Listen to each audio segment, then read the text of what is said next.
Where do I start? They say life imitates art. I'm trying to paint a picture. Paint a picture that's licking you scripture. I ain't just another nigga. Another nigga with a dream. It seems we finally made him all believe. A dream to be the reason we come to achieve the life that we would all kill for, even die for. High score, so sick. Duane Jones? You have a look of disgust on your face. I don't like that. Wayne. And my mom's boyfriend's name is Wayne. Okay, so we're not gonna that's call you the that. other thing. Yeah, we won't call you that. Let's not do that. Too early in the morning to be giving Duane the angry face. We don't too early in the morning, 10 to 11. We don't need that. Yeah. It's also Sunday, so it's supposed to be a peaceful day. So we'll try to keep it as peaceful as possible. Mm-hmm. Y'all ready to start the show? Yep. Absolutely. Yeah, always. Yeah. Welcome everybody to the Changing the Narrative podcast, episode 27. I'm your host, Terrence Taylor. I'm joined finally by Experience. What's it say? Experience? Our experience is valid. We will not be gaslit. You know the man who made that shirt. He goes by the name Duane Jones. I'm back. Yeah, he is. Woo-hoo. Guess who's back? Yes, he is. Welcome back, Big Papa. Welcome back, my brother. Yeah. Duane sitting across from the beautiful Lauren Sears. How you gonna say Lauren name? I don't even have to introduce myself. Hey, there you go. Yeah, see, she needs no introduction. This is Changing the Narrative podcast. This week we're gonna talk about Kate Spade and Anthony Bordain. We're gonna talk good music album releases. They've been coming out once a week, every Friday. Yay, Pusha T. Yay and Cuddy. Fire heat. We're gonna talk about those. The NBA Finals and the foolishness that happened. And the sad story of J.R. Smith. And we're also going to talk about East Coast versus West Coast, as our co-host has returned from the sunny side of Canada and is back to share how he feels about life. Welcome back. You've returned. Yeah. Oh, happy to see you. Thank you. I missed you. Yeah, I know. I miss being around you guys too. Yeah. Man. It's just like... It's good to be back. Good. We had a great episode last week in your absence with the Halifax Social Network. Laura McCauley and Meech Ferguson were our guests. Great episode. If you guys didn't check it out, please check out episode 26 live with the Halifax Social Network. Bright future for that Laura. I got it. She's dialed in. Yeah. Oh, I like Laura a lot. Mm-hmm. It was really good to hear her story and be in her energy sphere and taking her brain power this past weekend. Mm-hmm. That was dope. Shit, what happened? It's been 3 weeks since we saw Duane. A hot minute. Yeah, right. What happened, man? What's going on in your life existence, bro? Fill us in. Okay, so I was in Vancouver at an information management conference and got to see what it's like on the West Coast for the first time. Really loved Vancouver, beautiful city. Great vibes. Basically was doing like nerdy stuff, but then in the evening, like wifey and I were by ourselves, so it was like we got you took her with you. Yeah. And no Nice. kids. Oh my god. So it was fun, man. It was just like Good. It was good times. You could just do whatever we want. Didn't feel pressure to like people could say you should go on a tour, you should go. I'm like, nah, I'm good. You're good. You're blessed. Keep doing what you're doing, man. That's good. Yeah.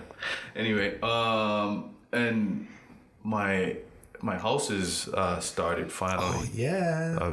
So that it's a hole now instead of just trees. Okay. You guys like building from the ground up. Yeah. Yeah. What So- did Meats mention something about that last week? That's right. If you want a house, you got to build it from the foundation. You're Build right. it from the ground up. Papa, keep doing what you're doing. Whereabouts are you building? Timberley. Nice. Yeah. Ooh. So yeah, it's Smart man. it's a hole in the ground now, and took us a while. We were expecting it to get started a couple weeks back, but we came back and from away it was still trees out there. So then the other day I just went by randomly and Boom. Here we go. There you go. They started. That's it. That's love, That's how man. these things happen. Just Good so you for know, you. you think it's going to be a certain amount of time, Yeah. Life smacks you. times two, and Lets then you know. some usually. Yeah, it doesn't. Yeah. But yeah, like work day job is busy. It's recital season, so my kids have recitals next week. They're in recital rehearsals this week. both piano and dance. Oh, so my it's goodness. like There you go. Busy. busy time. What kinds of costumes are coming up for those shows? Because I'd be so curious. Little dance recital costumes. It's been a while for me, but I remember the sparkle, the spandex, Yeah, the you glitter, does. and the Of course. Oh yes, You have for to. sure. You have to. yeah. Yeah, one's in hip hop and the other one's in Awesome. like ballet. So the Couple of differences there. yeah, they're a little different. Few. Yeah. So like the hip hop, they tend to wear like black sneakers and high tops sometimes, or Yeah. or then like a bandana or something like that. Whereas sometimes there's a little sparkle, Okay. but then like the other one, she's definitely gonna be like feathers and some Yeah. probably like similar to what Lauren did with more clothes. Oh, yes. She better have more clothes on than Lauren did. Yeah. It's, Yeah. So small. Mm-hmm. yeah, but that's Dope. that's about it. That's what's going on with me. Good. What's good. up with you guys? Lauren, what did you get up to this week? This week has been, bit of a combo. Lots of people out of the CGS office today. Lots of people on the road, so it was Okay. a bit quieter. So I finally kind of got back down to inbox zero with catching up with all the emails. Congratulations on that. Thank you. And it was a really busy week for P4G. As of Friday, we just closed our second contract. Damn right you did. For Sid, actually. Yay! Nice. So Sid has a new person who's going to join him as GM for Host Often. And that was an interesting search and Yeah. pretty happy. So we're 2 for 2. There so you now go. we've got Good. one on the way. So keep your eyes open for that posting on p4g.ca. Yeah. We're just waiting on approval for that job description. But there will be another one up. And it's kind of a really cool gig. Yeah, of course it is. It you guys is. don't It mess is. with no. No, we don't. So it's really cool. We're excited to get started with that. I have some more stuff coming up this week for P4G. So I'll be in Bridgewater tomorrow talking about like a corporate tour for some of the students around here. So Okay. they get to go see what's down on the South Shore versus what's just in Halifax. Because Right. there's lots of stuff happening Yeah. outside And of if you don't Halifax. see it, then you don't know. Exactly. Right. Yeah. So Nice one. getting some folks introduced and geez, I think that was pretty much it. Yeah. Working hard. Yeah. Good. Good for you. I deleted my Instagram this morning. Jeez. Yep. I feel creatively tapped out of Instagram. I feel bored with Instagram. You deleted the account or just the app? Oh, just my personal account because the podcast and Okay. my business. But like my personal Instagram, I deleted it because, well, shit. There's probably like 7 reasons why I deleted it. One, I feel way too accessible. I get way too many messages from people that I feel obligated to respond to, and not that I don't want to talk to you, but I have my own shit going on in my own life. It's overwhelming. And I really can't talk to strangers. Like, I really can't do it. It's too much. So that's part of it. The other part was I really felt like I was just on there doing stuff for the sake of doing stuff. I hadn't posted in a while till this past week since I had put up Misunderstood. And then I saw this. I had been like itching, like I feel like I should post something. I gotta post something. And then I ended up posting like a picture of a video of Kobe Bryant with like the stank face on. Like they were up 2-0 in the finals one year, and one of the reporters asked like, "Oh, why don't you look happy?" He's like, "What's there to be happy about?" Oh yeah, I saw that. The work's not done. We're up 2-0, but the series ain't no work's not done. So Right. I posted that and I was like, yeah, yo, the work ain't finished. What are we on here just lollygagging and goofing around for? And I felt like the goal of my personal Instagram was like to build it to this number that honestly for me was 1,000. So I got to 1,000. I felt so damn good. And we're like, all right, well, this don't matter. It really was this thing that I was searching for to accomplish for like the validation of other people. And then I got there and I was like, Wasn't that exciting? It didn't do nothing. It didn't do nothing at all. So I feel like the kind of content that is consumed on Instagram is not the kind of content that I'm charged and energized to create anymore. Here's a question. Go. Did you ever think, I know it's not rational to think this way, but partially in my mind, like when I see someone with 10,000 followers, for instance, you automatically think, oh, they're doing well. Now I'm like, That's funny because I assume that they're just purchased. well, yeah, As someone that no. someone doesn't even use the shit, I'm like, Right. I know that's an option. So I assume if you got into a really big number, that half of those are paid for. Right, but I used to So yeah, now I'm more jaded in that sense, but the early days of Instagram for sure. But like you said, that 1,000 number, I was like, anyone who had more than 1,000, I was like, oh, you popping. You know, they're able to they're making a lot of money, they're doing this, they're doing that, and now I'm just like, it's all smoke and mirrors. There's so many people who are making $0 off of Instagram who have thousands and thousands and thousands of followers. I did an audit of my clients and surveyed what was happening. And Lauren, you mentioned this before we even started recording, the power of word of mouth. And I looked at the people who were paying me money and I tracked that back to see how many of them I found on Instagram. And I didn't find not one of them. Right, exactly. Not one person who has paid my bills for the last 9 months I found directly through Instagram. Maybe I found them through you, like we met moons and moons ago through social media, but we used the tool to build the network, and now I feel like I have the human network. So it's like, why am I trying to DM random brands across the world when the people who I want to work with are sitting in a room and down the street from me? So I said, all right, you know what, I can take the time of trying to make cool Instagram stories for 15 seconds and knowing that all this shit is noise, yo. It's just fucking noise. And understand how much is happening, like how much shit. I sat in this morning before I shut it down. I was going through people's stories and I was like, I don't know you, that was boring. I don't care about this. I don't care about swipe. I don't care. I was like, so why the fuck am I on this thing? And I only follow like 300 people. And I can't keep up with those 300 people. I only want to follow like 7. But if I deleted everybody, then people would say I was a bad guy for deleting people off social media.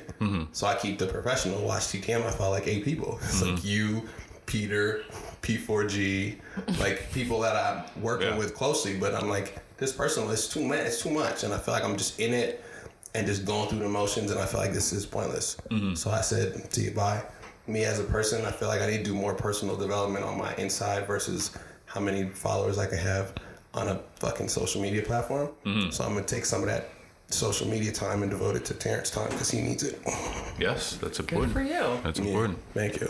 Okay, before we keep going, I just have to send a shout out to a gentleman by the name of Sheldon Brow. He's a founder of a company called Gemba Social Finance. He's also a podcaster. He's got a podcast coming called Truth Over Preference, and he let us borrow his microphones last week for the show that we did out at the Halifax Social Network. So before we continue, I had to say thank you, Sheldon. Much love to you. So now we're talking about our lessons. I may as well just keep going. Yep. Because I'm already in it, so I may as well just keep going. My lesson is that love is fucking hard. Is it? I want to talk to you about that. Yes, I can attest to that. It's freaking hard, man. Yes. And this even connects to my lack of Instagram story. Okay. Where I really felt like there was a lot of like inner stuff going on. Yeah. That I really haven't dealt with. Okay. That I maybe thought I did. And then, you know how easy it is to distract yourself from personal life with work? Oh, definitely. Well, yes. There's never a shortage of the work, right? So it's really easy to just let it pile on, because there will never be an end to it. Hence why when we all take vacations, it's such a big, oh, can I even really take this vacation? Right. Yes, the world will continue to move on. Yeah. I could just keep ignoring stuff that has bothered me. As I was working out this morning, I feel like I need to reach out to my actual father. Not because I want to talk to him, I don't want to build a relationship with him, but I want to know, why did you leave? Because I feel like there's shit that as a 30-year-old man shouldn't still be like looming over me. And it's stuff like that where I'm like, man, I need to know that some of these answers to this shit, because I got some demons. Like I have a lot of trauma that we all do. But the more I stop and like assess my life, I'm like, fuck, what you went through is not normal. Like these circumstances are not what most people are having. It's not what's happening in most people's lives. So then I'm like, okay, well, okay, I got some issues then. It impacts you more than you even probably realize. And that's what I'm starting to realize. Like, fuck, there's a lot of stuff that's happened, that's going on. I was having like flashback triggers of like people I was in relationships with and like having a conversation with someone and being like, oh my God, why did I just say that? And then you're looking back and like, this person reminds me exactly of another person who I used to spend way too much time with. And I shouldn't feel this way. Right. So it's not until you get into it and you like face plant really fucking hard. We're like, you know what? I gotta check myself. Cause I like to think I'm pretty self-aware, but I know that I can get better. Yeah. And I feel like, I don't know shit. Like, maybe I need to talk to a therapist. Absolutely. And talk to a professional who can tell me what the fuck's going on in my head. Because, we'll be honest, in the black community, it ain't cool to go to a therapist. Yeah. We get therapy and health. We get therapy for all other parts of our lives except for our minds. Like, it's socially, you gotta go get your knee fixed or get your treatment done. Yeah. But when your mind's not right, it's like, ooh, you went and talked to a shrink? You motherfucking right, I went and talked to a shrink. I need to talk to one. Well, and it's so complicated. Like, the mind is so complicated, and the way that we're influenced by certain scenarios, whether or not you want to be affected by said scenarios. Yeah. And like you said, it's like from years and years ago, they just planted this horrible little seed back here.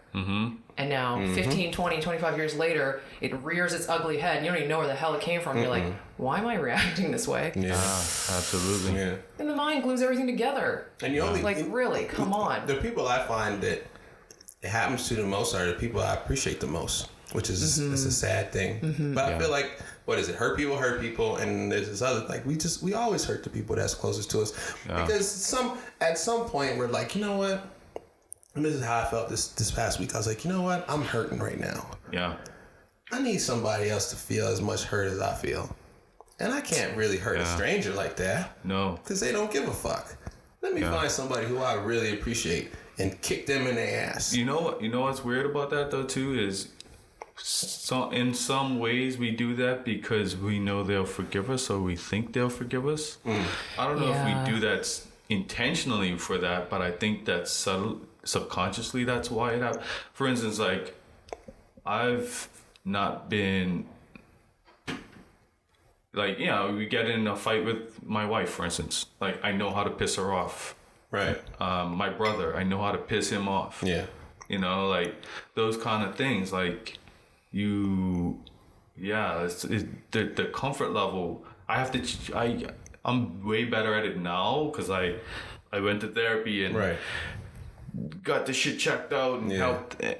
But for sure, like, I'd be able to like just know, oh, I can say blah blah blah to her, and then in public be very nice, and people would never know that I have that, like, I could be an asshole sometimes. No, like, seriously, I can be, like, I don't like taking compliments because I know I can be a fucking asshole. Like, I know it. Yeah. I think when we think about our loved ones, we assume that love is unconditional. Right. Yeah. And so when we lash out or we take it out on someone that you don't mean it to, but for exactly that reason, Duane, they'll forgive me. I know how to, they'll forgive me, but I know how to get under their skin. So if I want to make someone feel the way that I'm feeling right now, it's really easy. Yeah. Yeah. But sometimes love isn't always unconditional. It's and not. when you don't think about what you're saying and you say some shit that, like, you can't take back, then that's when it's really hard. And it's not to say that it didn't come from a place where you really meant it, but maybe you shouldn't have meant it in that moment. That's facts. Because, wordsmithing is a nuance, right? I have an English minor. So words. I know, and I think that's the most frustrating part is like these things that we subconsciously are really good at, or like even don't know how good. Yeah. Like think about kids. Like, kids are really good at manipulating like, they learn, oh, if I do this to dad and do this to mom, oh, I get what I want. So like from the beginning of time, we know how to maneuver ourselves and put ourselves in the position to get what we want. So I think the more you learn words, it's like, oh, I could do this in a way that's really not very nice. But what I'm really starting to realize is I don't think my gift is in words. Okay. I think that with realizing how frustrating and like Instagram has become for me, I'm not channeling my art through that platform that are satisfying to me. Okay. So I'm like, you know what? How do I take this frustration and instead of talking a bunch of shit to somebody, how do I channel this creatively to do something that makes me less of an asshole because I need to not be one.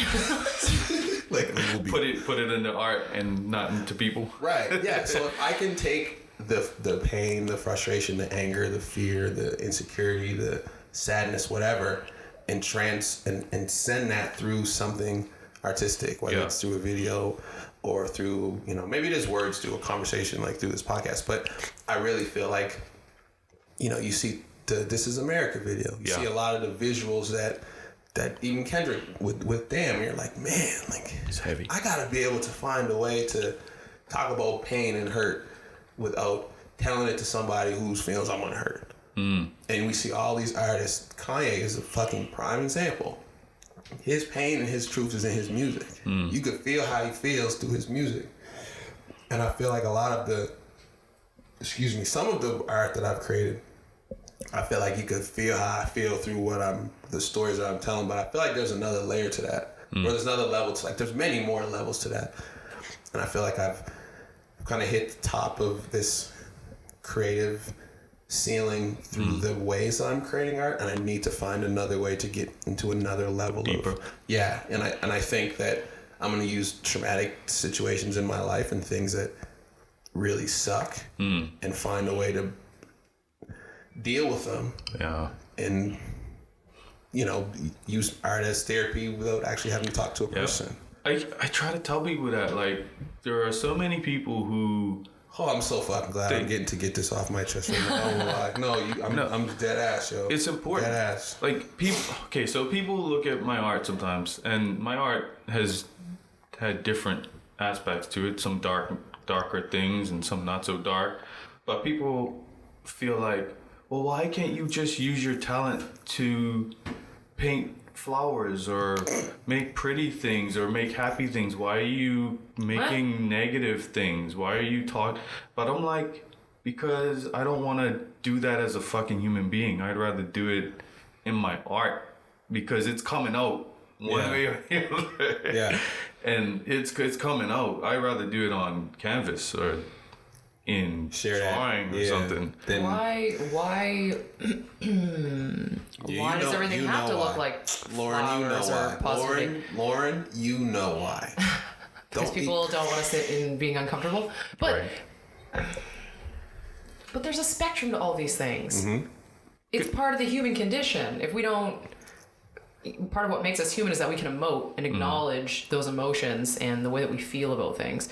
So to pretend like everything's roses all the time just isn't sensical, nor is it our experience. It will never be our experience, and we wouldn't know what happiness is if we didn't have sadness, if we didn't have pain, if we didn't have those negative experiences with which to draw. Is it the sharing of it that makes it, that draws that line? Because yes, everyone goes through shit. Yeah. But for you to create some form of art and then like, hey, everyone look at this, is that where the, like, oh, I don't want to see your pain? Like I think so. It makes other people feel uncomfortable. They think art has one purpose, and it's to make them feel good. They feel selfish about it, and they feel like an ownership over it. You're putting this out into my vision and my ears and my senses. So I don't like the way you're making me feel. But I'm like, well, it's my art. I'll do whatever I want with my art. Right. You don't have to like it. But this is, I think that's what it is. I think it just makes people feel uncomfortable, and they don't like feeling that way. But I guarantee that shirt that you're wearing would make a lot of people uncomfortable. It makes people extremely. I think it's amazing. Yeah. The text below it is the racist email that was sent to me. Yeah. So it's like, we will not be gaslit, folks. Yeah, I just came to a point where I'm tired of protecting people's feelings from my art. Yes. I don't care anymore. I'm I'm gonna learn some of that from you. No, I'm gonna learn some of that from you. And I put it out to both of you a couple of days ago, and Pete and Jesse and Brielle and Gabe about this idea for this thing I want to make that will soothe my creative juices. I really feel like I need to do this artistic thing. Sounds crazy.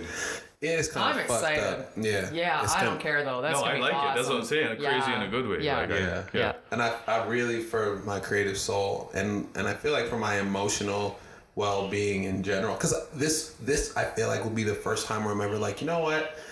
I don't care how anybody feels about this thing I'm making. Fuck you guys and your feelings. I'm making this. I'm making it for me. Here's how it goes down. This is what it is. And I feel like with musicians too, that's a thing where it's like we're gonna make music for the fans, or we're gonna make music true to self. Right. I feel like a lot of the stuff, as a freelancer, a lot of the stuff I'm doing is I'm making it for other people. Exactly. That's what happened to me, man. Glitterati Communications was all about for other people. R.I.P was like, this is for me. Yeah. It just happens to be a commercial product, but it's for me. Right. But Yeah. so I know exactly what you're dealing with. Yeah. Like there was a point where you have this talent, and you're like, I can make money off of this talent, and then you realize, but I still want to. You just. When I was in art school, I kind of fell out of love with art because I was so busy doing it to pass a class. Yeah. I wasn't doing it on my own. And then when I was like, what kind of art do I actually want to make? I had no clue. Yeah. None. So. It's tough, man. Yeah. But we're figuring it out. That was my lesson of the week. Love is hard, Cool. but find ways to love better. Lauren, what's your lesson this week? Good luck following that up. Yeah, no kidding. Mine's like real quick, I guess. Maybe reflective of kind of the week that I chatted about, where I'm still, I know it's been like 2 weeks or whatever, but I still feel like I haven't hit full tilt again, like before I went away on vacation. Caymans, yeah. Island life, man, I tell you. You know, Feels good, eh? It does, and me, I think, being a little slower over the last couple of weeks compared to what I consider for myself to be, full tilt. Yeah. I'm still getting everything done that I got to get done. Yeah. I'm just maybe not taking a couple weeks to kind of gear back up, and I'm fine with that. Like, I'm not really going to judge myself for it because before I went away for vacation, man, I was about to hit the wall. Yeah. And I think, yes, we've spoken to, you got to take time for yourself. I have kind of felt I'm not going to be really hard on myself. I'm not doing 110% all the time. Yeah. Because this is a marathon. It's not a sprint, even though there are sprints in between. Yeah. That's kind of how I feel. I feel like right now I don't have to be sprinting.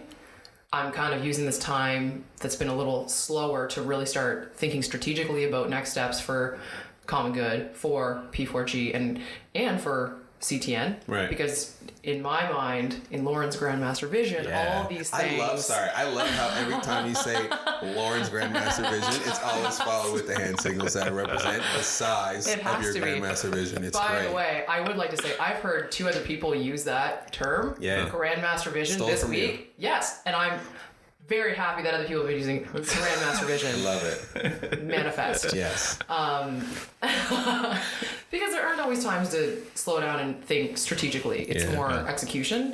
And so I've kind of just been trying to rectify in my mind where each of these pieces play to their utmost effective delivery. Yeah. So I've kind of been taking a step back for that. So I guess my lesson of the week is you don't have to be on 100% of the time, 100% of the time, because it's just not realistic. You can't. And taking the room close. to kind of breathe and Not even close. and let it air out is, for me anyways, pretty good from a my version of creativity standpoint. Yeah. Good. Good for you. Wayne. Wayne. Oh man. Oh yeah, shit, Duane. It's a, It sounds good, but not if it makes you mad. doesn't make me mad. Sorry. Okay, good. So my lesson of the week is one that I keep friggin' having to learn over and over again. Can't wait for this one. It's not that spectacular. So basically, I came back from Vancouver and I was not feeling the best, even though it was a great trip and everything. But I'm on medication, so I was like, and I was drinking a lot. You have to at those things. You just have Conferences to. means partying. That's the thing. Like Honestly. I never used to really socialize much when I go to a conference, and now I realize I missed out because it's like, oh, this is a big part of it. Meeting all of the people in your industry and It totally is. becoming buds with them and stuff like that. So It really is. it was a lot of like, hey, Duane, you want to drink? You want to drink? I'm like, why not? Sure. You know, so like it'll be learning stuff all day and then like drinking in the evening. And as a result, I was skipping my medication quite a bit. So when I came back, I was feeling, man, I feel fucking off. Like I just was just not in a good space, right? So my lesson is stop skipping your medication. Easy as that, eh? Simple and plain. Basically, and I know better than that. But at the same time, I was like, I don't want it to clash with the drinking and all that kind of stuff. So, and then same with moments in culture, like my medication makes me go to sleep, and I take it at night. So I was like, I need to stay up late so I can work. But I would skip it, and then I feel like trash. Like, so I gotta find some kind of a way to make things work. But and I'm starting yoga again more consistently. Good. So yeah, I'm at 220 now, my heaviest ever. I'm like, what the fuck? So I gotta get. I'm exercising 3 times a week. I'm not skipping my medication. Good. I'm back on my shit. So yeah. I feel you on that. Like that's why I was at CGS gym. It was 6:00 this morning on a Sunday. Yeah. I was in there on the treadmill. Wow. Shirt off in the gym by myself, music pumping. Yeah. Just go, because it fucking sucks to feel shitty. That's okay. So that's the other thing. I played basketball on Tuesday, and I played with some older gentlemen, and I'm used to running circles around people. They were outrunning me. Yeah, they were. Because I feel like garbage. Yeah. Pain in my knees, pain in my ankles. I'm slow. Too young I'm to be feeling like shit. afraid to run. Yeah.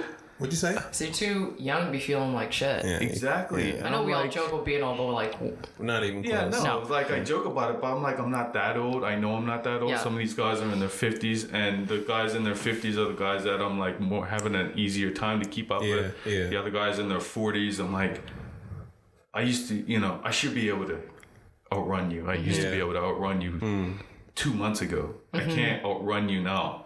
And I'm like, That's a problem. That's a problem. Yeah. There's something wrong with me. Like, yeah. so I gotta get my shit sorted. I gotta be more pressure my doctor a little more to say, look, what's wrong with my knees, man? I'm telling you, I'm not pushing this off. Like, I can't be in pain all the time like this. So that's a lesson right there. Take your health into take your health more seriously, I guess. Yeah. Yeah. Well, thanks to Quality of life. Autumn, I got my meal prep. I did my meal prep last Sunday. I still got food left over, and I felt great. I decided, you know what? I'm gonna have me a little cheat day, a little cheat meal. I had some donair egg rolls. My asshole was a mess the next day. So my second lesson today is the cheat meal maybe ain't worth it. Don't go down. Listen, so Kyler finished his last day at Dow on Friday, and so my sister and I were like, yeah, Here we go. celebrate. Let's get a half a dozen Vandal donuts. Let's order a donair pizza and garlic fingers. And so that's what I'm eating for 2 days, and I feel like garbage. Yeah. I feel disgusting. Not even worth it. No, it's like, not worth I it. mean, the donuts were worth it. The pizza wasn't worth it. Like, It's not, man. It's terrible. Your body, and especially when you come back from autumn cooking all that good food, and then you come in your own house and you make everything plant-based, vegetables, and you eat that all week, and then And then I topped it with garbage, and now I feel sick today. It ain't worth it, yo. Yeah. It ain't worth it. Keep your healthy life up. Keep the greens and the plant-based things in your body. Yeah. Duane, what topic you want to start with, man? Okay. You got a list over there. Yeah. You know what? 2 seconds. Yeah. Too much coffee. I want to talk about Drake, Pusha T. Okay. Because this happened. We haven't covered this yet. No. Unfortunately, last week we had a good chat, so we didn't get into it, and then he wasn't here.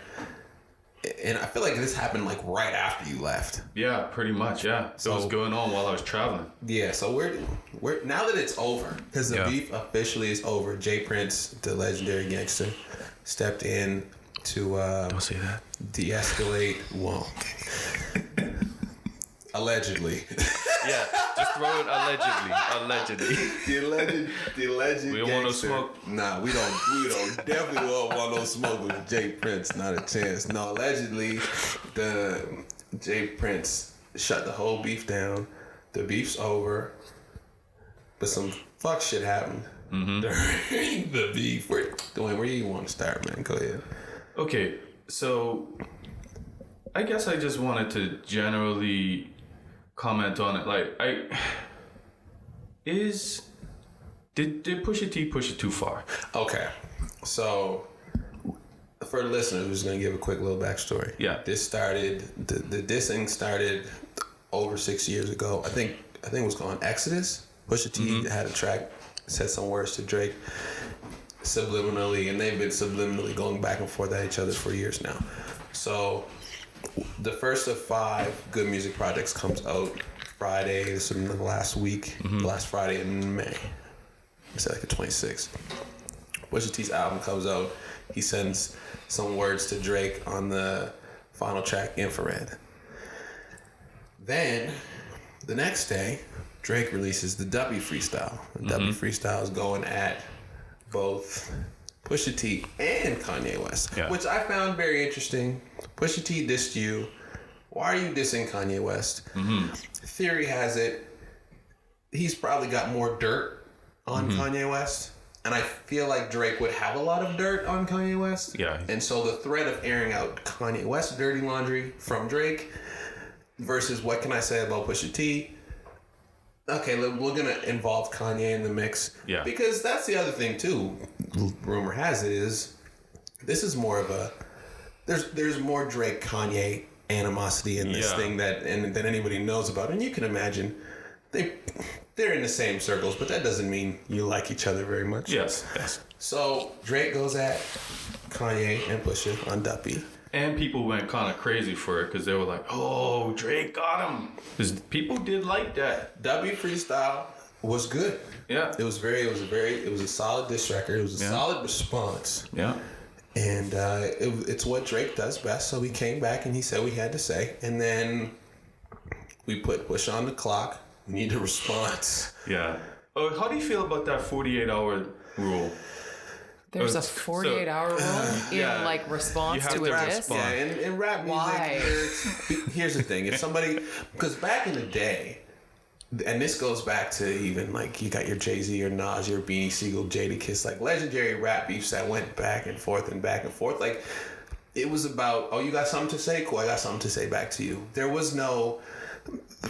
The battle loses its steam if it takes too much it needs time. Momentum. Okay, right? got it. The guy's taking too much time to respond. So, how do I feel about it?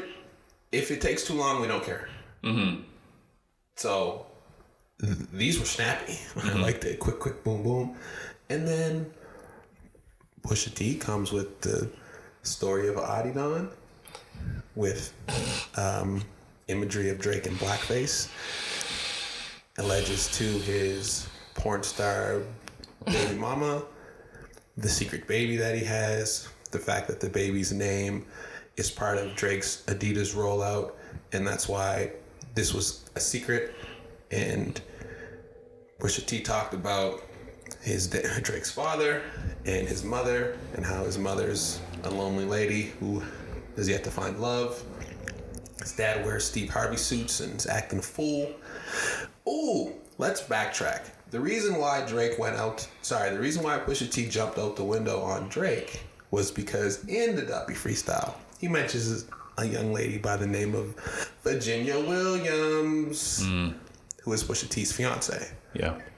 Rap beef, if you mention my family, it's fucking on.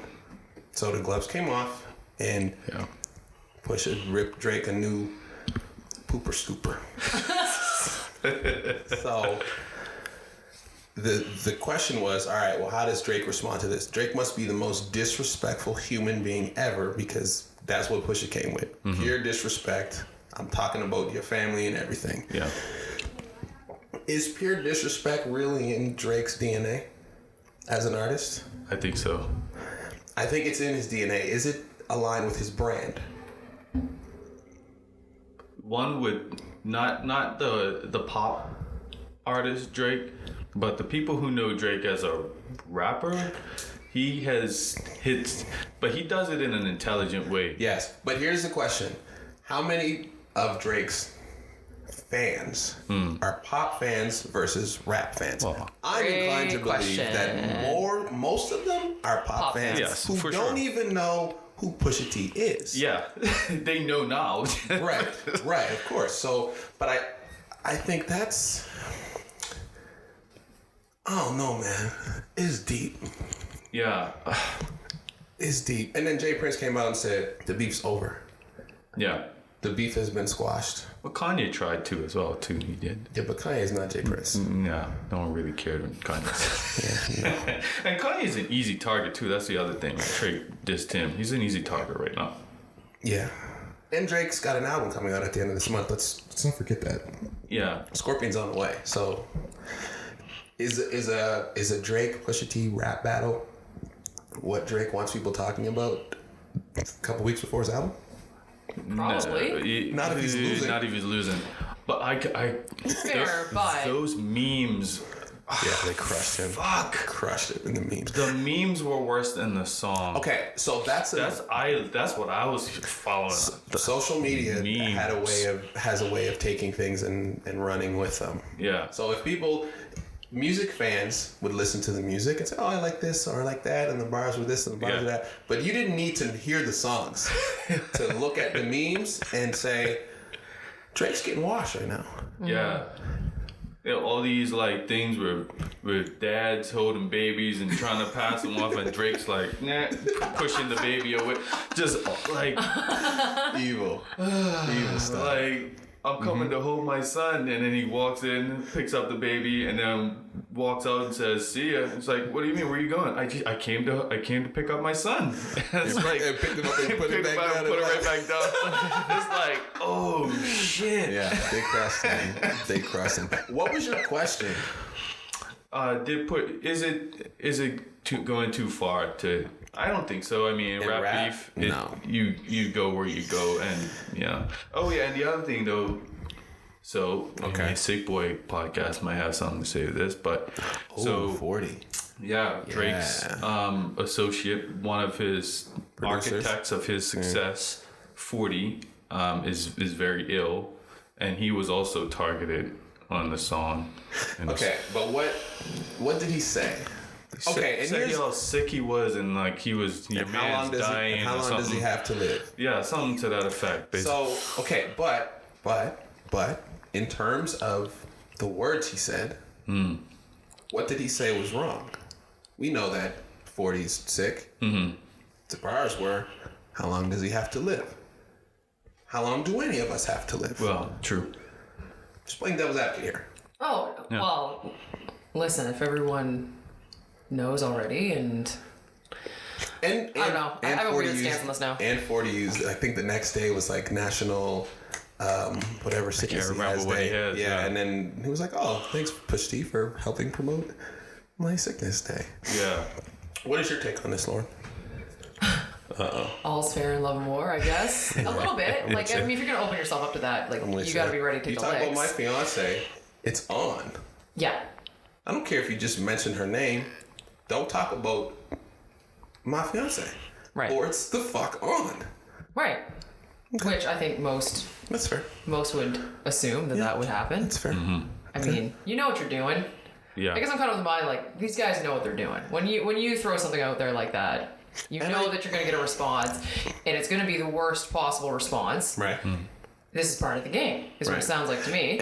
And what I think the issue is that it's all fair in rap until it becomes really personal. And some of this personal shit can... Is that an unspoken rule among the rap battles? To a degree. Yeah, but... You don't talk about really personal shit? Yeah. I can't imagine here's the thing. You can put fucking unspoken rule. You can put it out there. But rappers typically understand that the music is the music. It's the entourage that says, you hear how he talked about you? Yeah. Oh, guess what? We're going to go get him. And then they go bang somebody out. Because you're rappers who likely have street affiliations.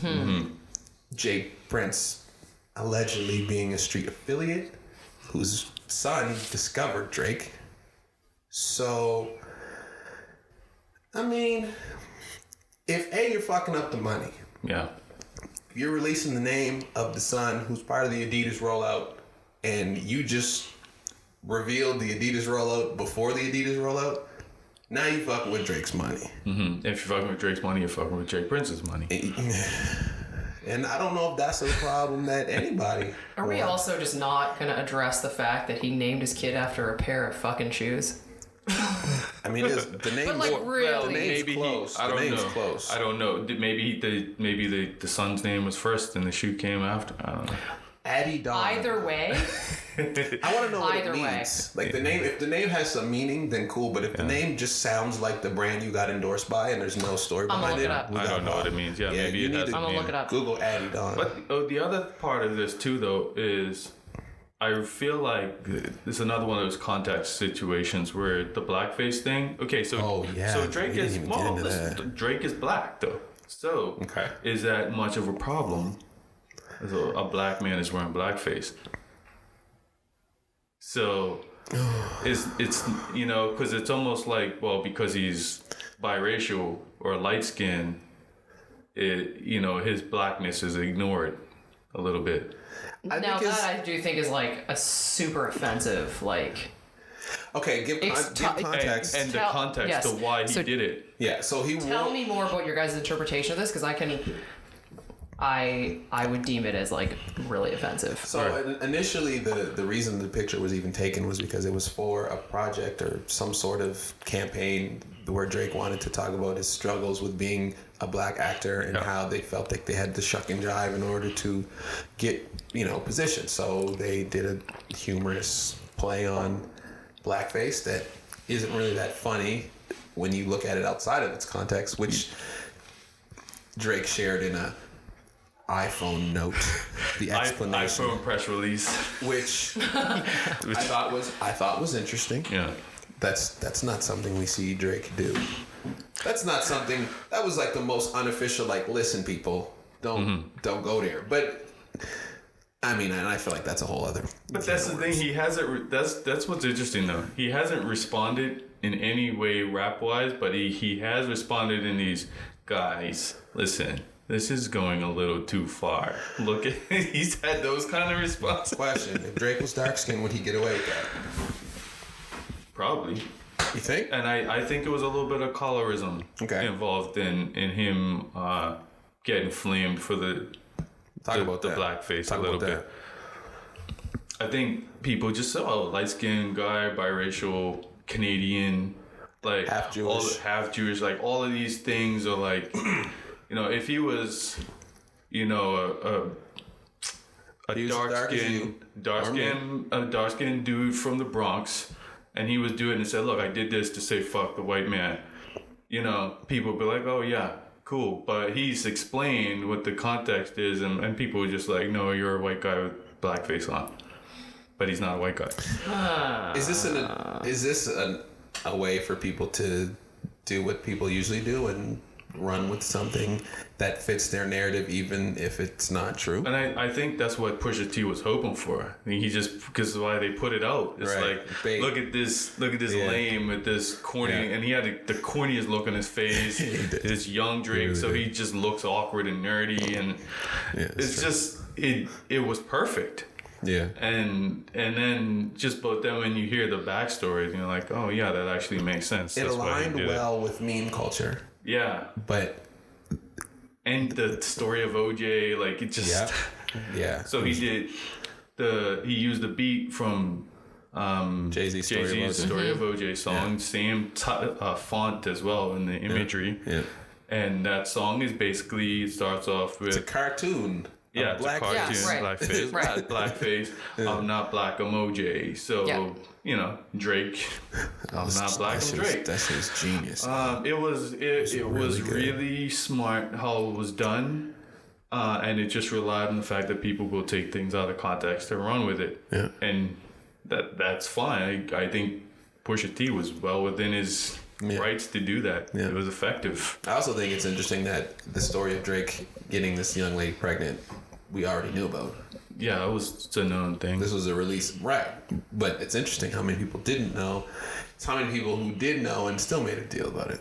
Because that's awesome. Ooh, let's find a reason to jump on the bandwagon. Because Drake's the number one guy. Everyone wants to see the number one guy go down. Everyone wants to see the underdog story. Yeah. So that even plays part into it too when you're talking about, you know, because it's Drake and he's light skinned, we're gonna jump on him. No, or maybe he's the biggest artist in the world and then everyone's looking for a reason to hate on the guy. When he dropped Duppy, everybody was like, who the fuck is Pusha T? He got flamed, Right. blah blah blah. And as soon as Pusha T dropped that shit, it was that shit was over. Apparently Drake has reported a response that will not be released because it's too disrespectful. Which I don't know if I believe. I don't think it matters because it's a good story. Yeah, I want to hear that music. Drake has the most fire response. Guess what, guys? You'll never hear it. Sounds like a Nike of course it release. is. Yeah. Of course it's sounds like one of these. yeah. Yeah. It works. It's great marketing. Yeah. Let's True. just keep Whatever it, you say. Yeah. Keep it a fact. Keep it a buck. It's just good marketing. Anything else you want to add to this Drake Pusha T shit? So I've never actually listened to Pusha T's album. He's amazing. My brother he's got it on rotate. He loves Pusha. I do too. I'm actually a big Pusha fan. Yeah, me too. But okay, so I'm on this Kanye, which I'll segue to the next Yes. thing. I'm on this Kanye. What do you call it? I can't even remember what the word is now.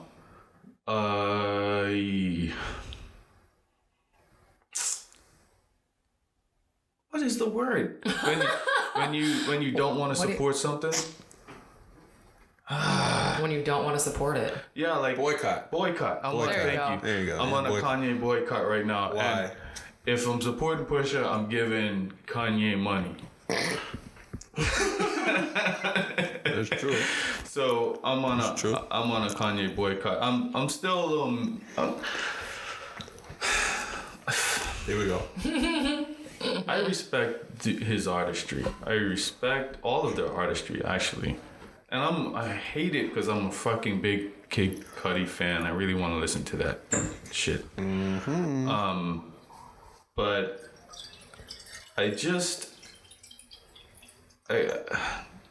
I feel like Kanye has just been doing too much fuck shit lately, and I don't want to reward him for his fuck shit. But however, I don't judge anyone for it because I'm so close to listening to this shit.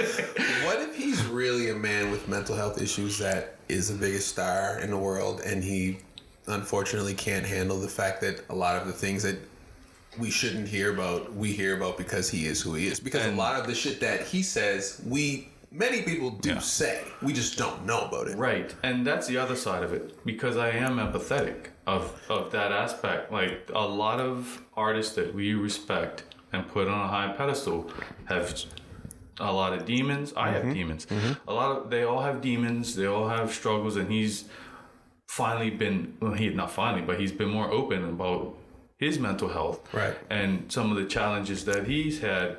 And that makes sense. Question. Because he said he's bipolar. Yeah. Did it change anything? Did we think he wasn't bipolar before he said he was bipolar? People thought he was bipolar anyway, based on the way he was acting. Right. But we're not doctors. We can't diagnose it. But people are like, what the fuck's wrong with him? I'm only curious. I'm curious what changes because he said it versus his actions displaying these behaviors and him never like that's just I'm just curious. Yeah. Like, how much does that change? And that's why I'm struggling. I'm struggling with it. So like I listen to the Read, and those guys they're on a full fuck Kanye thing right now, and Kardashian everything. They're on fuck all of them. And I'm listening to it, and I'm kind of like, I can see why they say that. And then I'm like, what I think we have to be careful of is, while his mental health issues have contributed to him doing dumb shit, how far do we want to go with saying, oh, my mental health is why I'm doing this, and I should get a pass, versus, well, you still did it. You know what I mean? Mm-hmm. So that action comes with consequences. Right. And that's where I'm like, I don't want to hold this over him forever. Right. And I don't think it's my responsibility to hold it over him, but my personal thing, you know, is, yeah, I don't know. Yeah, it's like how you got all these black people in Wyoming celebrating your shit, while you're also supporting someone who will gladly wipe all of our black faces off the planet of the earth. So I'm having conflict with that, with rationalizing that. And whether his support of Trump is a mental health thing or just what he believes, I don't know. You know, everything, all the other erratic things he's said and done, yeah, that's fine. But him like outright supporting someone who clearly hates a lot of who he claims to defend, I find that problematic. How much of the support, and this is a question we'll never be able to answer, but like how much of that support is real support? Because Kim Kardashian just went up to talk to Trump, and she got some woman who's been incarcerated for some drug related thing, got this woman out of jail. Right, which was a good thing. Yeah. So if you support a man who doesn't like black people, but your wife's coming through the back door, working out some other deals and being supportive and helping and making progress. And you also made a really good point on a few episodes back about how they're probably just both manipulating and playing each other. Yep. That's the thing, and that's exactly it. Like, yeah. And is it support if you are hanging with a dude, hanging around a dude who does something really well that you want to learn how to do really well as well? Because I can hang with somebody who I don't like shit about them, but they're really, really good at something. And I might just want to hang around you because you're really good at this shit. And I want to learn and take it and go do something else with it. I agree with that.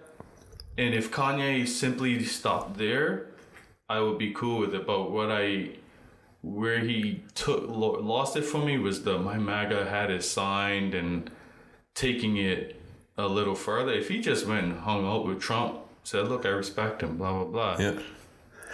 I even am willing to... I get what he was trying to do with the MAGA hat. It was a failed fucking attempt. But I understand the point of it. I don't... What was the point? Well, his thing was, let me wear this hat and take the power away from it the same way that white people use the word nigga, and we started using it, and now we don't care how people use it because it's our word. Yeah, I know. I get... Okay, so take the power away from it, but the statement says make America great again regardless. Right. And that implies America was great at some point. Right. And what point is Trump saying America was great? And what point did it stop being great? Right. And that's what I'm waiting to hear. Right. You know what I mean? Yeah. Because if you're trying to say it was great when black people were in chains, right. Well, I got a problem with that. Right. If you're trying to say it was great pre-civil rights movement, I got problems with that. So is not answering that question doing essentially what they want us to do? Because I'll be honest, I think the hat creates conversation. Oh, for sure. And yeah. And if that's the purpose, I don't know who made that. So I don't know. I know what the hat symbolizes.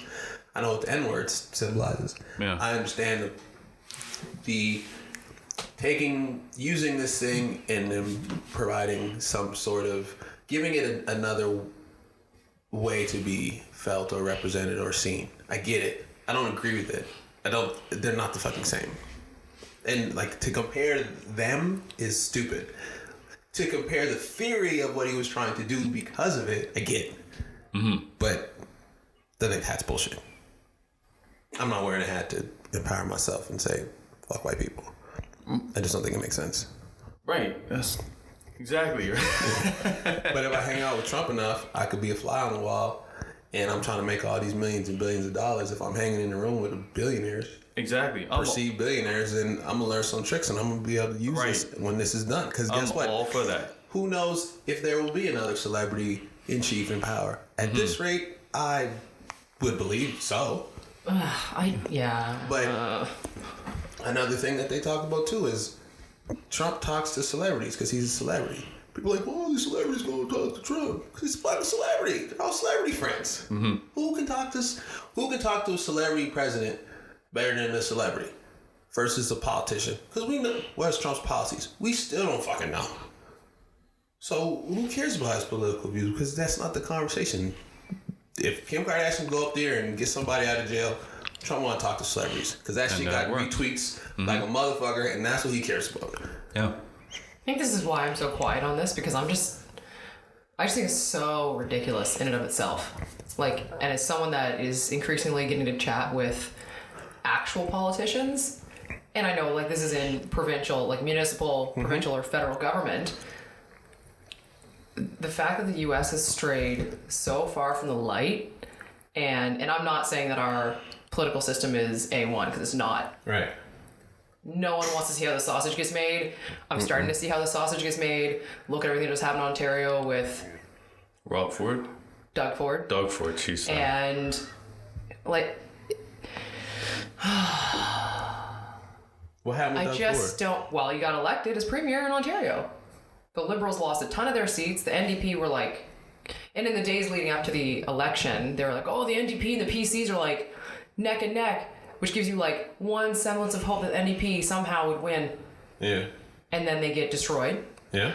But the ridiculousness of it, the promotion of it leading up to the point, like everything that I've heard come out of the US is just shit. Mm-hmm. It's just shit. Like it's not politics. It's not talking about policy. It's entertainment. So you guys saying that Kim Kardashian gets to be in the White House talking about getting some one person to jail. Yep. I see that as doing nothing positive for the American people besides helping Kim Kardashian have some thread of legitimacy. Which to me, when you tie that to Donald Trump, still equals zero legitimacy. And what have you done for anybody in society? Except get one person out of jail. Yeah, but do you know how many retweets? I understand that, but my point is what we're valuing and paying attention to is like we seriously need to rethink what the fuck we're doing. Because if we're not going to participate in democratic election in any sort of sensible way, then we deserve the stuff that we're getting out of it. I also think it's ridiculous how much we spend more of our time talking about American politics than we do talking about Canadian politics and the things that are happening in our own communities, and most of us don't care because it's not entertaining. I'll just drop one line. Go. You want to talk about how Trudeau and his folks bought a $4.5 billion pipeline when it would cost $3.2 billion to fix the water issues on every First Nation in Canada? Jeez. Bars. How's that for some shit? Okay? So... What? Yeah, right? So exactly, you're totally right. So now here we are talking about Kim Kardashian and Kanye West and their bullshit with a celebrity president, which is bullshit, when we have people that don't have clean water here and haven't for decades. They're operating politically in the way that it's always been done, whereas we're going to do the bullshit with smoke and mirrors. Right. Whereas Trump's just like, I'm just going to put it all out there because it's better for me to just be entertaining and be and get talked about. Whereas like that whole thing, like, yeah, I didn't know about that. So me neither. That's very interesting that, you know, people still would see Trudeau as, you know, this handsome, beaming, smiley open guy, but he's still doing the dirt behind the scenes. I hate that I just watched the last seasons 3 and 4 of Scandal this weekend. Oh, because you see all the dirt. I don't trust, bro. It's all about Bro, I don't trust. And even as we were having the conversation earlier about our sponsors and like trying to figure out how to get funding to make this podcast a thing, and like beware of who you align yourself with, because if you're taking money from certain people, and they're gonna have certain expectations. And you're like, fuck, we're really in this game. This is the same game on a smaller scale. Yeah. Yes, on like a minuscule scale, but it still matters. And so, Lauren's our Olivia. even as we move forward with like CGS and P4G, and as I mentioned, CTN, and like how I play with all that stuff in my mind, and how these acronyms right now, by the way. Yeah. Keep going. Sorry. You know what sector you walked into. It's all acronyms. Yeah. But as we play around with that and we strategically align ourselves with other people, as the circle gets bigger, eventually someone's going to want in that you don't want in. Facts. And that could be regarded in the same way as I'm talking about certain things right now. But at the end of the day, I think outcome outweighs intent. And so what are you bringing on what's the deliverable? Right. If the deliverable is positive for everybody, cool. then everybody wins. Yeah. But when you're selecting the people closest to you to move forward, the people closest to you and them only, to me, I think that's a little different. But isn't that what most people do? Yeah, I'm not saying that's right. Okay. Because it is what And I'm not most saying people we're do. all perfect, and I think we're all trying to, put ourselves ahead a little more. Because I'm not about to resign myself to sackcloth and ashes to try and help the world. Yeah, don't do that. I also don't buy that you have to be broke to, Facts. obviously have social, cultural, environmental good come out of your business. But I don't know. Again, I'm still of the mind trying to create transformational relationships over transactional ones. And so that's why we build the partnerships the way that we do. So there's got to be some balance there. I feel like what Trump's doing is showing us the model. He's just doing it in a dirty way. Like he's just showing, all right, here's how you do it. He said he's going to put it all on Front Street. You're going to see what he's doing. And it's up to us to determine, I could use this strategy for good. I already see what he brought Kim Kardashian. He's hanging with Kim Kardashian, Steve Harvey, Kanye West. Cool. Let me go get all the cool people. They just happen to look black. Let me get all the culturally impactful people. Let me hang with them. Let me keep them on my side. Let me align myself with the people who make a difference in the community. And let me use this for my benefit. But that's what I mean. Like, what fucking difference in the community you're talking about? Listen. That's my point. Like, what are you... Right. What are you talking about? Guess what? Difference in community. It just sounds good. Because then people are like, okay, well, what did you do? What did Steve Harvey and Donald Trump talk about? We don't fucking know, but it was a great photo. Right. Got a lot of retweets, and it looks like Trump is aligned with powerful black and people. That's why people were so, in the Read particular, that's why they're so mad at Kanye, because they're like, you let this man use you as a visual prop to align Kanye yourself up there dancing with... around in blackface. Right, basically. So they're like, why would you do that? Even if you have these other motives, it still comes off as a W for Trump. So... But we don't know the long game. Exactly. So we I just think know what we see for now. I think that's the thing. We don't know what's really happening to know what's really happening. Yeah. We're just speculating here, everyone. Well, I hope there's some grand plan that's gonna sewer him somehow, but I don't. Good luck. Would love to see that. Good luck. Oh, they got Roseanne the fuck out of there. Yeah, they kicked Roseanne racist the fuck ass out here. Gone, so you buy it. She called the woman who worked for Obama's campaign. She said if oh God, what'd she say? If Planet of the Apes and the Muslim Brotherhood had a baby, she would look like this woman.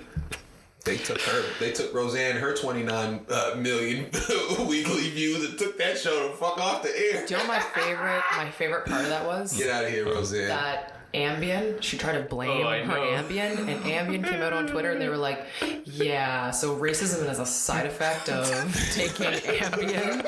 So you're on your own. That crazy woman. That was funny. Roseanne's out of here. Good. So Whoopsie. LeBron's out of here too. Yeah. I don't know if we thought. You know what? They wasn't winning. I didn't think they was winning. No one really thought, but people always hold out hope for that Cinderella story. Everybody was like, "Oh, LeBron, they're gonna do it." No, they're not. No, I wasn't saying that. I love LeBron. Yeah. I knew they would. I gave them 5 games. Yeah, I thought they'd at least win one. That's it. But I was surprised that they got swept. Yeah, me too. I'm not the surprised. memes from that after game 1 were They were killing. super funny. They were hilarious, and they combined with Drake. Did you see LeBron? Oh, yeah. Yes. LeBron holding his hands up, and someone put Drake's baby in his hands, and shit. and I didn't see that one. fucking Drake's face on JR's body. That's who we need to get out of here is J.R. Smith. I love J.R. Smith. I've always loved. He's funny. He unties people's sneakers while they're shooting foul shots. This motherfucker be smoking that extra loud. And then getting his ass on the court and doing shit that motherfuckers who smoke that extra loud do. Not doing shit. He didn't know the score of the game. Drinking Henny on half times. This guy. And he got but you know how he got the stoner face on. He does all the time. LeBron was like, "What were you doing?" And he's like, "I was smoking that good. What you mean? What was I supposed to be doing?" Anyway, J.R. Smith. I used to really appreciate him, and I used to really cheer for him. But he didn't show up. Jeff Green ass didn't show up. George Hill's ass didn't show up. Kevin Love was meh. Tristan Thompson, who they signed all that money for that year that they won, who grabbed 800,000 offensive rebounds. His punk ass didn't show up. He's over in the Kardashians, distracted too. So I can only imagine what's going on. He's in the sunken place over there.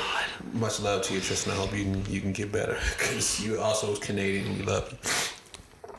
But yeah, they got LeBron ass out of here too. And then that guy Rodney Hood or whatever. Rodney Hood's a bum. They're all bums. Other than LeBron, they're all a bunch of bums.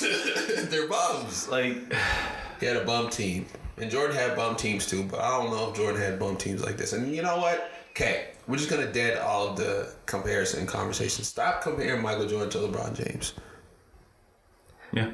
Stop. They both have value, everybody. They're not even the same player. No, they're not. It's different times. They're both amazing. LeBron looked up to Jordan like everybody else in that age did. He wore 23. He called himself the chosen one. He was feeling himself. That doesn't mean everything he does, we must compare him to Michael Jordan. Mm-hmm. And for those who say that LeBron's not the greatest because he's not 6-0 in the finals, get the fuck out of here. Come up with another stat that can validate your point. Because the only one you guys have is Jordan wouldn't have lost in the finals.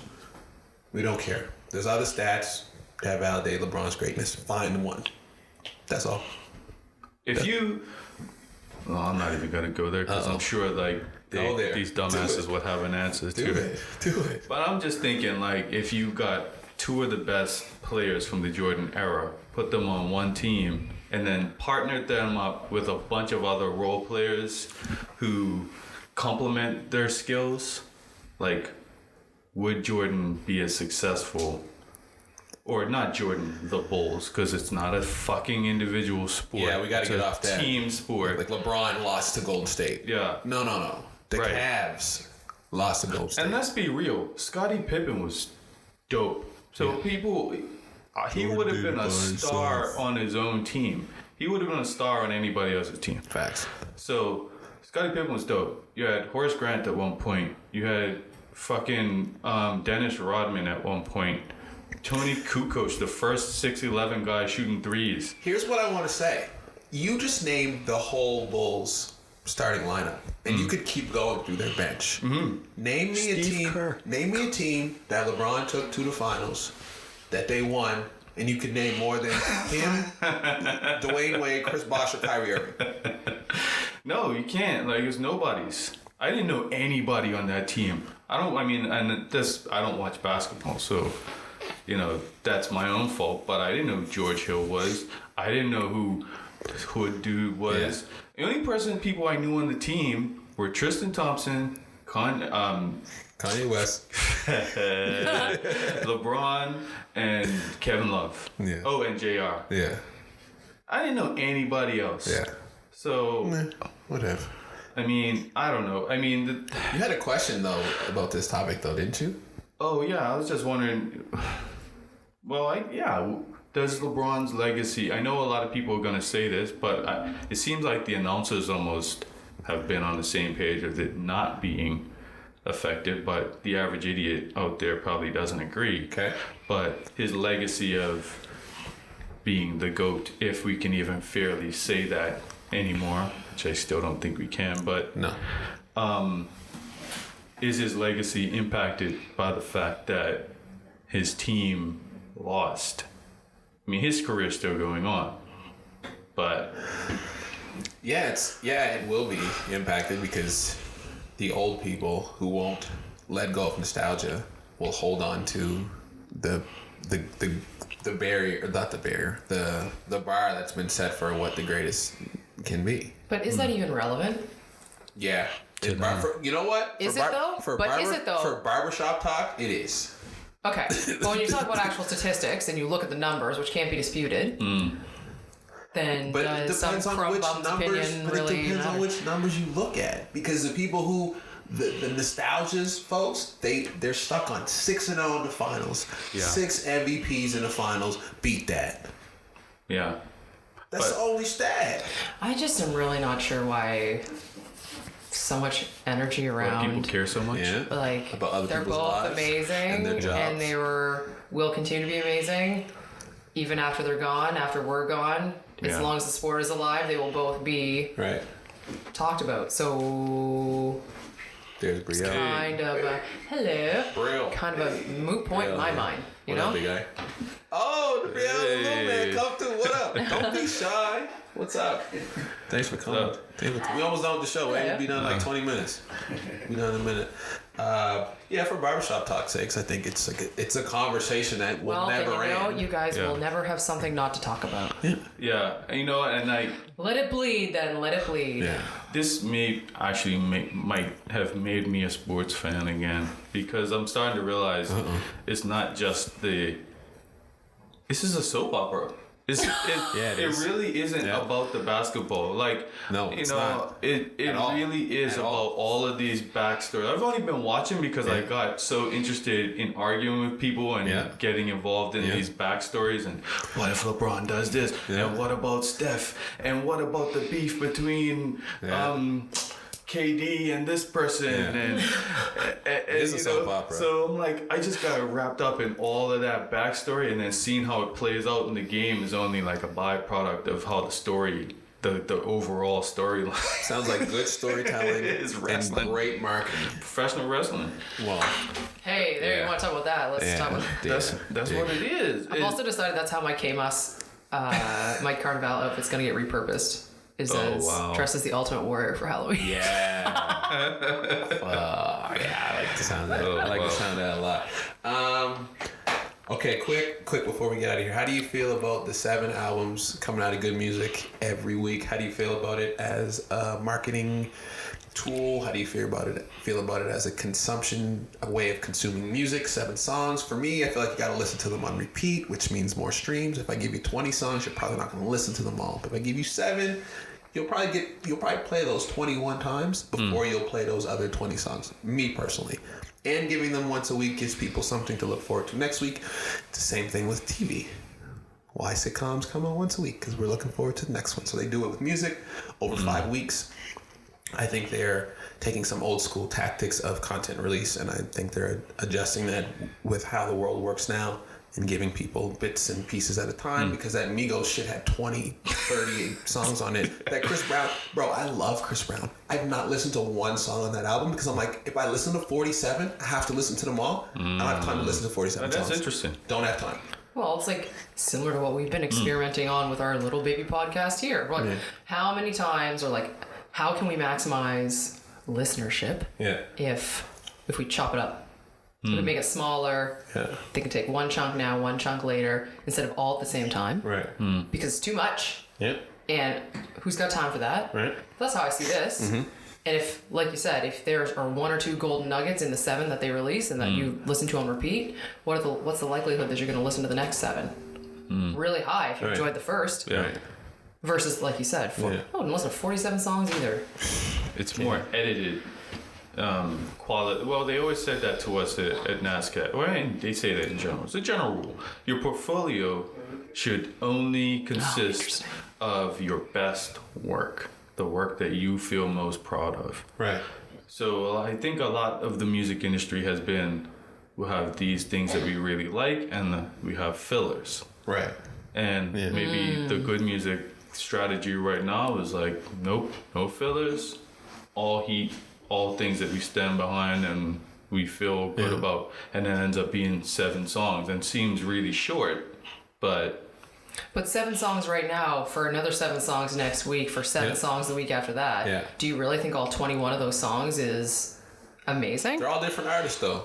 yeah. So Pusha T came with 7, and then Kanye dropped his album Yang with 7, and then Kanye and Cudi did an album together. That was 7 that just came out. It's Friday, and then Nas, produced by Kanye, will come out this Friday, and then Tiana Taylor will come out the Friday after. Well, all from the that's fair. same camp.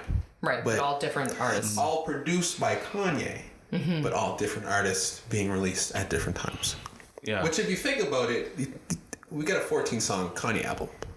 Really? Featuring Kid Cudi. Like, really?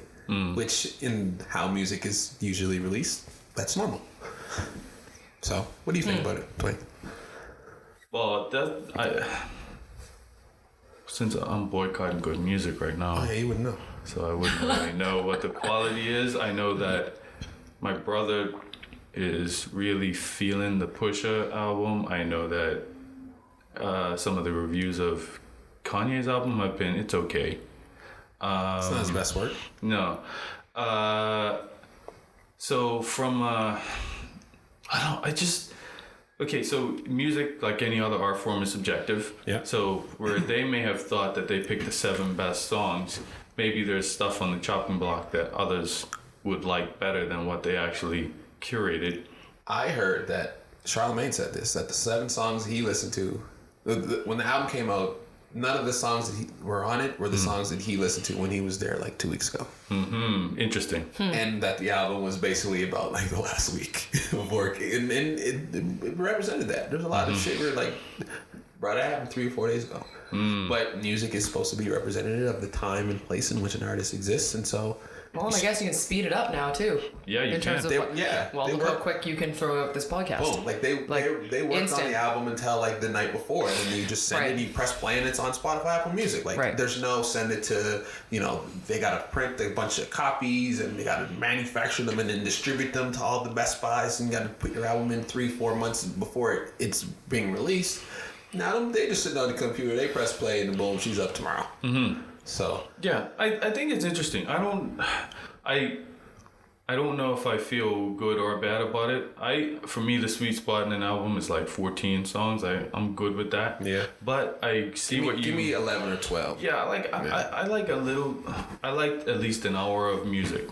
Put it that way, just so I can just complete something. I don't know, but Kanye's shit was like 17 minutes or like 20 something minutes. It wasn't very long.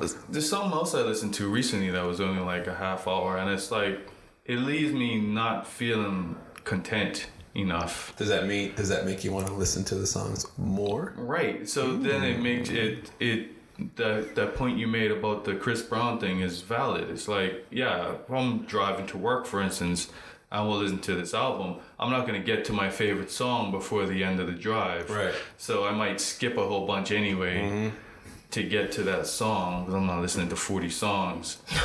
Yeah, like if this Good Music project came out as one 35-song compilation of good music, I'm far less interested. Right. Like much less interested. Right, exactly.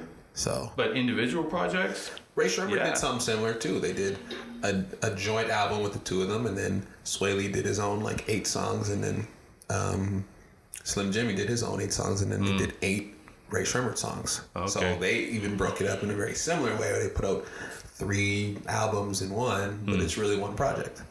So the way people are releasing music is different these days, so try to keep up. You want to end with a sad note? Yeah, so I just wanted to talk about Kate Spade and Anthony Bordain briefly. I'm not going to pretend to be an expert on either one of these two. I'm just an observer and a fan generally of their success. Okay.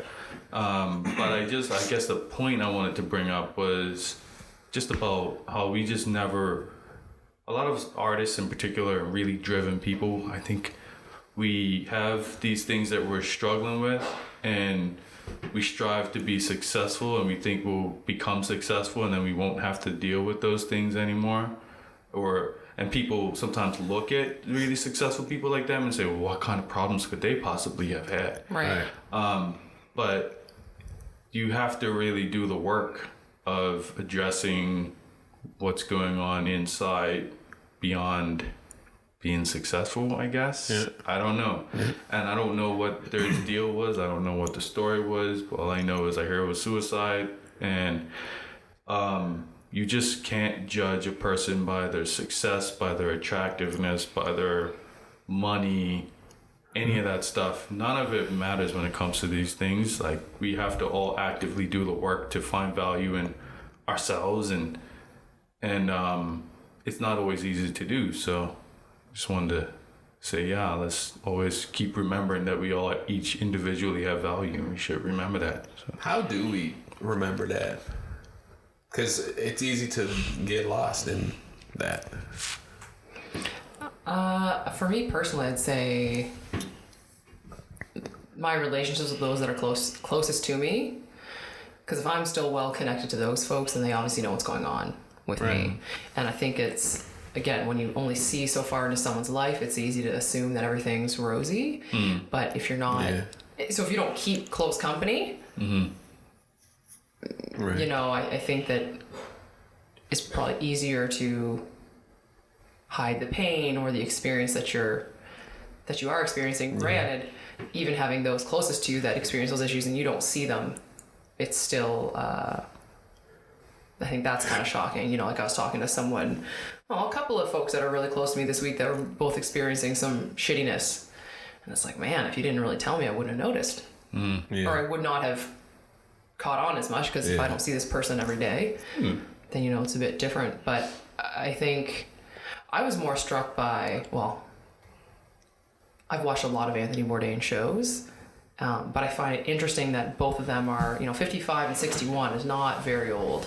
Right. But you could think that that's later on in their careers, after they've achieved the success that they were aiming for. So in my mind, I'm more curious about, so if you're coming maybe closer to the end of your career, in terms of, like, I don't think either of them needed to do anything financially to really, like, be fine. So I wonder what it was about this point in their life that they felt that there wasn't another option. Yeah, that's interesting. This is not the start of them hustling and, oh man, I'm not going to make it. That's too detrimental to myself that I can't deal with that. So I'm just, you know, you always wonder. Yeah, because what takes them to that point. They technically could have just retired. Like, they could have did what Dave Chappelle did, just disappeared and said, I'm going to soul search. I'm going to go get myself right. And got to the bottom of whatever it is. What makes them at this point in their lives and their career decide that there was no help? Like, stay connected to the people you love. Yeah, but the thing is too, I'm gonna add, like, don't always rely on you. Sometimes you can't rely on those people. No, you can't. What do you mean? Okay, so just for me, like, when I was dealing with my stuff, well, so dealing with it like it's over, it's never over. Right. You know, I'm glad you said that. Yeah, Working that's on the other it. site. It never ends. So don't think you're gonna get to a point where you're like, oh, I've got it all solved and figured out. It's over. It doesn't happen. But it was me getting called out a few times by my mom and my wife, but also recognizing that they don't necessarily get it, and you can't expect people to get it either. So because they don't get it, they can't always offer you that support that you need. And it's not that they don't want to or they're not trying to, they just don't get it. Right. So they're not equipped to. So you have to still do the work on your own to, like, find out what your value is. So I'd be like, my mom would be like, what do you mean? You're successful. You're doing so well in life. You've got a house, a family, and blah, blah, blah. Why are you not feeling good about yourself? But she couldn't rationalize it. I couldn't rationalize it. I'm like, I don't want to feel this way. I do. Yeah. Right. So I had to constantly do the work myself to figure out how to get past that point, and that's going to be different for everybody. But for me, it's basically filling my life with things that are meaningful to me as much as possible, like exercising, like eating well, like doing things that I enjoy, and as much as possible, doing those kind of things. So. Yeah. Self-love, yeah. And just keep reminding yourself, like, fuck, I have value. Even if these people around me right now may not see my value, I know I have value. Those kind of things, too. Luckily, I've never had a situation where I haven't had people around me, who didn't have value in me. But hypothetically, I always try to remind myself, if these people were to go away, right, I have to remind myself that I still have value, regardless. Right. Yeah, that's a fact. Terrence and I talked about that this week. Yeah. As much as it's important, and I know I preach about this a lot, is having amazing close relationships. People can't be your only coping mechanism. No. You got to have some pretty good armor built up around yourself and trusting yourself and your own beliefs, and like you said, understanding that you have value at the end of the day. Because not everyone's, even those closest to you, aren't always going to agree with you in the way that you're going, and a lot of people will tell you to do something different, and so to know in your own mind and heart that that's the way you have to go, then sometimes it can be really hard to buck the trend. Yeah. We're all just doing a lot of thinking this week, a lot of reflecting. Man. A lot of deep dives. Probably shouldn't have ended on that one. Nah, that's okay. Hey, it can't always end on a good note. Yeah, well, your art can't always be roses and flowers, eh? Exactly. No. Sometimes you gotta have that dark stuff in there. But rest in peace to Kate Spade. Rest in peace to Anthony Bordain. Oh man, fuck, this heavy. Yeah.